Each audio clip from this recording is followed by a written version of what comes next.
Olha só, o escândalo do Banco Master só cresce, tá? Parece que a prisão do Vorcaro e o projeto antifacção que rolou lá em Brasília estão acendendo um alerta em muita gente, de muitos partidos, de uma nova Lava Jato, porque pode ter coisa muito pesada vindo daí. Vamos entender esse caso aqui.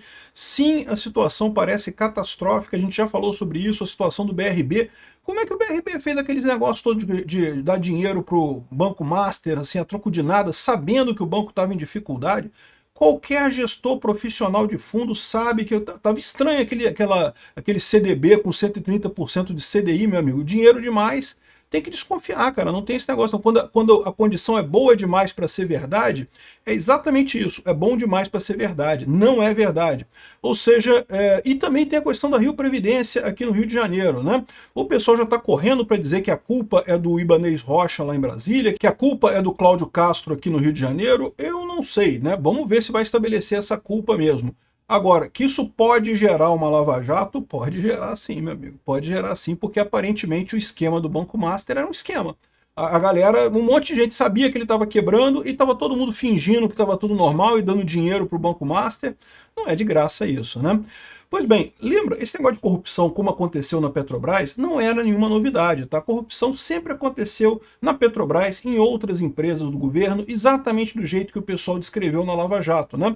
Ou seja, o governo Lula emplacava determinados gestores dessas empresas, que na hora de fazer licitação cobravam um caraminguá fora nessa licitação, e esse dinheiro era centralizado nessas pessoas, que parte desse dinheiro acabava indo para os políticos que fizeram a indicação da pessoa naquele cargo. É tudo um grande esquemão. Isso não é novidade nenhuma. Agora, é verdade que o PT, o Lula, de fato, transformou essa corrupção da Lava Jato num sistema, num negócio sistemático, num negócio enorme, muito maior do que havia antes, né? E a mesma coisa pode-se dizer dos descontos do INSS. Era um esquema que já se conhecia há muito tempo em Brasília, o pessoal criava essas entidades meio mequetrefe, que segundo dizem ajudavam os aposentados, eu não sei o que lá, na prática não ajudava coisa nenhuma. A questão toda era convencer ou então burlar o sistema e colocar o nome do aposentado lá para descontar a mensalidade da entidade e pronto. E aí o dinheiro depois fluía, né? Essas entidades recebiam essa grana, um pouquinho molhava a mão de fulano, um pouquinho molhava a mão de Beltrano e abastecia esse esquema todo lá em Brasília. É sempre assim que funciona a coisa, né? E agora parece que esbarraram num outro esquema, que é o esquema do financiamento de instituições com problemas. Os bancos estatais tomam decisões estatais, não precisa se preocupar, todo mundo funça público, ninguém vai ser demitido, então as decisões começam a ser tomadas não com base no que é melhor para o banco ou no que é o melhor característica técnica da decisão, mas simplesmente conforme for a conveniência da pessoa, né? E a conveniência muitas vezes é ditada porque o cara vai receber uma graninha se esse empréstimo ou se essa compra de CDB for aplicada, né? E aqui você já tem um fator que eu acho que é muito importante ressaltar, tá? Quando se fala de corrupção, muita gente tem a ideia que o problema é a corrupção que o agente público recebeu. Então, por exemplo, fulano recebeu 10 mil reais de corrupção. Olha que absurdo, 10 mil reais. Meu amigo, o pior da corrupção não é o valor da corrupção. O pior é a decisão tomada errada em função da corrupção. Porque no caso do BRB, por exemplo, o BRB emprestou uma fortuna, bilhões e bilhões de dólares, bilhões e bilhões de reais para o Banco Master, sabendo da situação do Banco Master. O que aconteceu nessa história? Alguém recebeu algum caraminguá ali? Eu diria que é possível. Eu não sei, eu não tenho bola de cristal, eu não faço parte da galera, não sei se receberam ou não, mas eu diria que é possível. Que o incentivo que havia para essas pessoas aprovarem esse empréstimo ao Banco Master era justamente o fato de que estariam recebendo alguma coisa por trás, aí, algum caraminguá, né? Agora, esse caraminguá não foi de 4 milhões de reais, foi muito menos do que isso. Sei lá, deve ter recebido alguns milhões de reais. Entendeu? O Estado perdeu 4 bilhões de reais para o funcionário público ganhar alguns milhões de propina. O problema não é a propina, o problema é a decisão errada que foi tomada em função dessa história, né? Então, e isso se repete em todos os outros casos.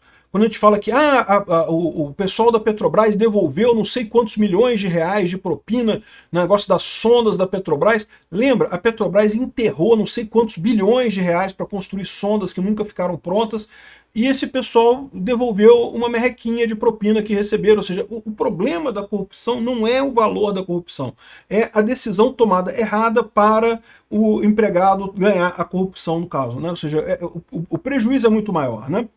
Olha só, o pessoal colocando aqui que a cena lembraria a novela Vale Tudo. O empresário Daniel Vorcaro ia deixar o país, seu jatinho já estava pronto, e aí a Polícia Federal foi lá e chegou com as algemas, não deixou o cara embora. Avisos não faltavam. Enquanto o governo Lula patinava na formulação de um projeto de lei antimáfia, desde que o PCC e o Comando Vermelho passaram a atuar no tráfico transnacional de drogas, seus recursos cresceram exponencialmente. E não é só para a Receita que dinheiro não tem cheiro. Na hora de receber comissões, operadores do mercado agiram da mesma forma. Pouco importava a origem do bilhão do conta bolsão ou das operações de câmbio para compra de dólar tether. Isso fez com que recursos do crime e do terror passassem a circular nos mesmos escaninhos do dinheiro da sonegação e da corrupção. Era questão de tempo para a festa passar a ressaca, né?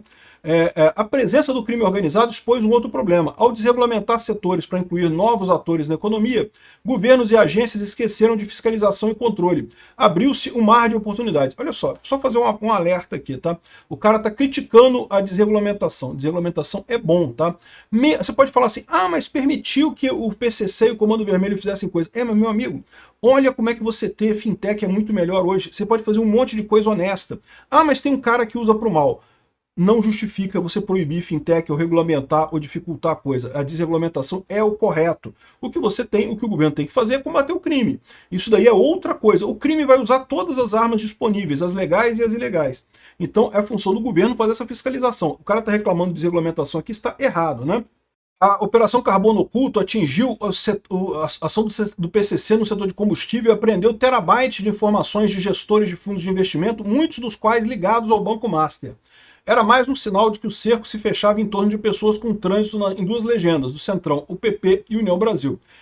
Mas o cara tá querendo jogar essa culpa pro PP e pro União Brasil, porque o PP e a União Brasil romperam com o governo. Mas você sabe que tem gente do governo nessa história também, né? Tem gente de todos os partidos lá, tal como aconteceu na Lava Jato original, vai ser uma festa. E sabe o que vai acontecer no final das contas? O governo Lula vai estar implicado nesse negócio do mesmo jeito, porque não tem alternativa. É o Lula, é a esquerda que gosta de roubar a sociedade. Aqui, ó, o medo de uma nova Lava Jato cresceu ainda mais quando surgiram informações de que atingidos da Carbono Oculto negociariam uma delação. Isso, exatamente, essa é a história. Vai ter delação sim, e a delação vai ser bacana no final das contas, né? Tudo isso só reforçou a ideia de que a segurança será um determinante na eleição de 2026. E o pessoal está com medo de ser uma nova Lava Jato, e eu vou dizer uma coisa para vocês, existe essa chance mesmo, tá? O juiz que autorizou a prisão do dono do Banco Master é um pedra no sapato dos poderosos. Ele também tirou o passaporte do Lula. Ele foi um dos que decidiu aqui, ó. Ele foi responsável por suspender as atividades do Instituto Lula na Operação Lava Jato e apreender o passaporte do presidente Lula do PT, né? Ricardo Leite também proibiu a empresa JBS de vender subsidiárias na Argentina e no Paraguai, lá em 2017, por conta era tentativa da JBS de se livrar da Lava Jato, né? Então repara que a gente está vendo aqui, ó, isso tem uma chance grande sim desse negócio do Master virar uma Lava Jato e com ligações à Lava Jato anterior. É o que eu falo para vocês. O Lula tá achando que não tem mais problema agora porque já prescreveu os crimes da Lava Jato anterior toda. É verdade, os crimes da Lava Jato anterior já prescreveram, mas o problema é que os crimes desse momento agora não prescreveram não, Lula. E a coisa vai acabar sobrando para você de novo no final das contas, porque é isso aí. Socialismo é isso, é querer roubar a sociedade, é querer tirar o dinheiro das pessoas ao máximo. É isso que acaba gerando corrupção, é isso que acaba gerando problema no final das contas, né? O presidente do BRB, o Paulo Henrique Costa, foi afastado do cargo. O BRB anunciou em março que iria adquirir o Master, mas não deu, né? Foi justamente isso que gerou, na verdade, foi nesse processo de aquisição muito estranho que a Polícia Federal começou a investigar as coisas e percebeu o tamanho da lambança que estava acontecendo ali, né? E, de novo, tem também aqui no Rio de Janeiro o problema da Rio Previdência. E eu estou para dizer para vocês, deve ter muita coisa por aí em um monte de lugar, tá? Não são só esses dois, não. Esses dois foram só os dois que apareceram até aqui. Vai ter muito órgão público aí que confiou em CDB do Banco Master e agora vai ficar complicada a coisa. E, de novo, esse esquema é esquema de corrupção, meu amigo. Esse pessoal não é inocente. Eles estão apostando o dinheiro desses fundos, sabendo que vão perder, mas eles estão ganhando algum por fora, né? E aí, vocês estão ganhando algum por fora, né? Esse aqui é o problema. Só interessa essa parte para eles, né?